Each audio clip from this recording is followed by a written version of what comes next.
Well, hello everyone. I wanted to show you how to use PIXLR to help with some green screen backgrounds and things like that. You can't always have enough iPads for everybody, and this is a great way to work on the computer.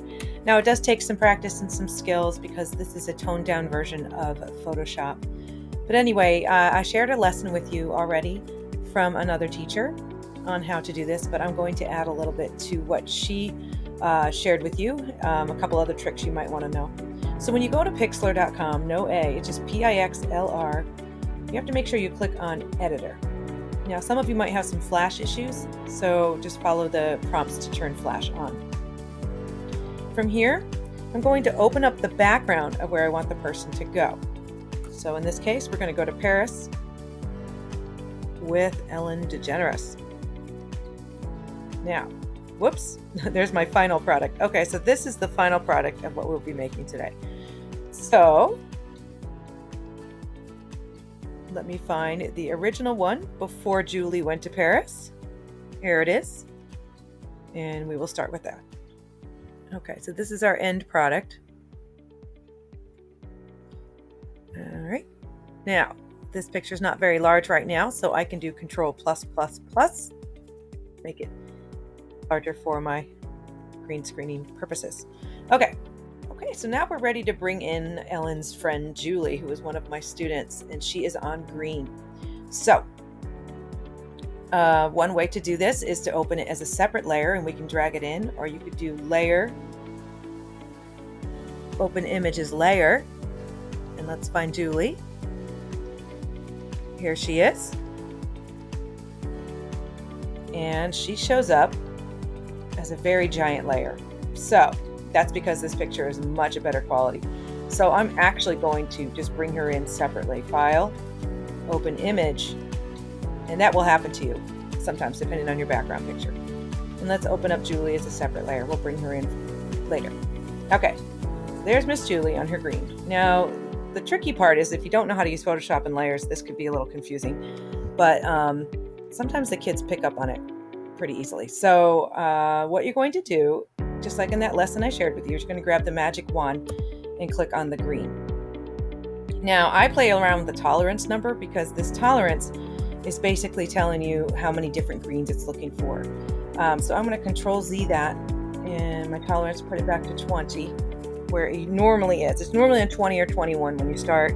Sometimes I go lower with the number, but we don't have time for that right now. I just want to do the basics. So I'm going to click on this again, and you see it didn't grab all the greens. So I'm going to hold down Shift. And as you hold Shift, click on all the areas you want to get rid of. You have to be careful. If she's wearing green in her clothes, you might have to change that tolerance number down to about 10 so it doesn't grab all of the greens.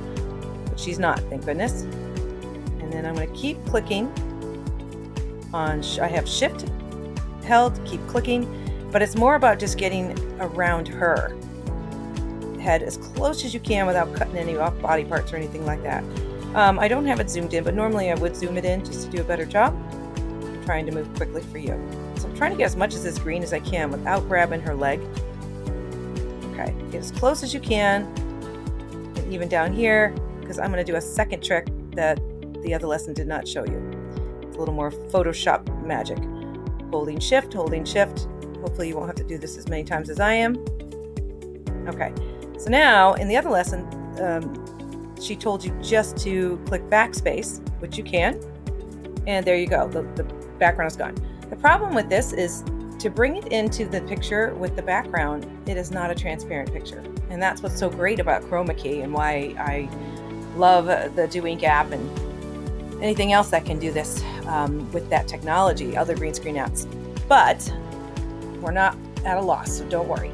So what you do from here is over here, you see her as the background.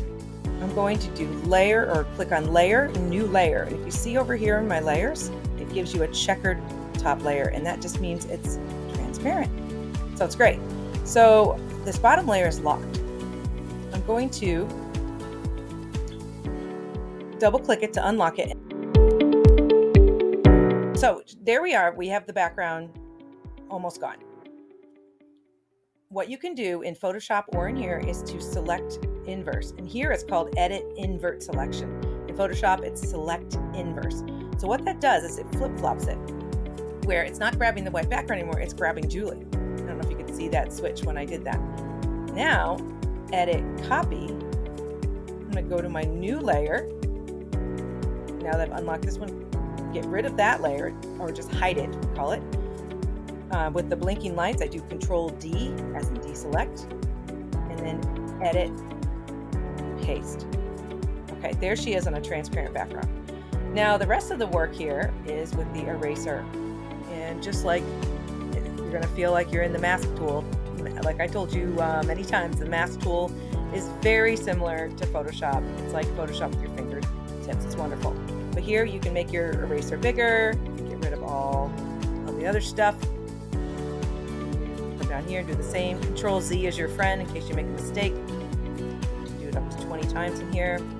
Okay, and then I'm going to Control plus plus plus and zoom in and show you what's up in this situation. Now to get away from the eraser, you can click on the selector tool. Once again, you have to get comfortable with Photoshop, and PIXLR is a great way to practice, and it's free. Okay, so I'm going to go back to my eraser. You see a little bit of green in her hair. There's a couple ways you can do this. You can go back to the magic wand and even click on it and hit backspace. You want to keep her hair intact. And then Control D to stop the blinking or deselect. You can also use your eraser tool and just make your eraser a lot smaller again, just like you would in the Do Ink tool, but you're using your mouse this time. Okay, so here we go. And then I would zoom in to this green situation on her arm. I can slide her over with this select tool, which is a triangle. And we can use an eraser, but you have to be obviously very careful not to erase your clothes or anything. Sometimes you can click on the wand and actually grab the rest of that green, but see what it did there? It grabbed your sweatshirt, so that's kind of annoying, but it happens.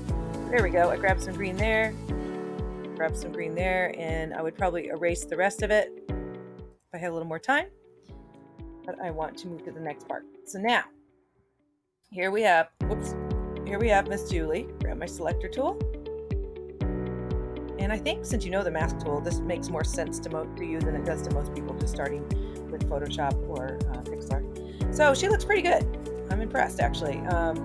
So that's just a practice thing. The kids really get into it. But what's really cool that you can't do in Do Ink is layer styles. And one of my favorite things, as you all know, drop shadow. And with the drop shadow, you can change the opacity, the size of the drop shadow, the distance from where it is, the angle of where it is, to make it look more realistic. Put a little closer to her, to make it look like she is really in Paris. So that's okay there. So now I have this layer of Julie, but she needs to go join Ellen. So I'm going to grab this layer and drag it into my Paris picture. It might be a lot larger at this point. It is. It's huge. So what you do in that situation, since she's so huge, is edit, free transform. And this could take a little bit because I don't know if you can see this, but it is a very high quality picture I took with my Canon. So this might take a while, but there's a very good rule to learn about this situation is always hold shift so you don't squish your pictures. And this is for anybody working with any image of a person or any image ever, is to definitely hold shift as you do that. So this is a very large picture and it could take me a while.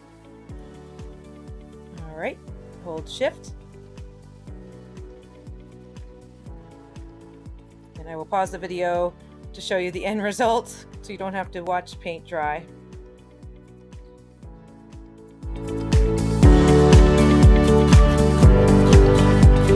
So as you can see, I finally finished getting Julie down to the right size, and you can see how her drop shadow, that might have overdone the shadow a little on this, but it's neat because it looks like they're actually possibly there. So obviously when you're finished, you're going to have some layers over here of the two of them, and you need to save it. You could save it as a JPEG or a PNG. You can even change the quality of your JPEG. PNGs are mostly for transparent pictures, but this is no longer transparent picture, so either one works fine. and you are in business. You just made a green screen creation.